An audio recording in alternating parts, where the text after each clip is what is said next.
রোজ office থেকে এত রাত্রি করে বাড়ি ফেরাটা এবার বন্ধ করতে হবে।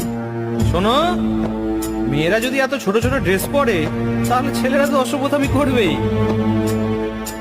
নিভন্ত এই চুল্লিতে মা একটু আগুন দে, আর একটু কাল বেঁচেই থাকি বাঁচার আনন্দে। নিভন্ত এই চুল্লিতে মা একটু আগুন দে, আর একটু কাল বেঁচেই থাকি বাঁচার আনন্দে। নটন নটন পায়রা গুলি খাঁচাতে বন্দি, দু এক মুঠো ভাত পেলে তা ওড়াতে মন্দি। নটন নটন পায়রা গুলি খাঁচাতে বন্দি, দু এক মুঠো ভাত পেলে তা ওড়াতে মন্দি। হাই তোকে ভাত দি, কি করে যে ভাত দি। কিরে, কালকে তো 15ই আগস্ট।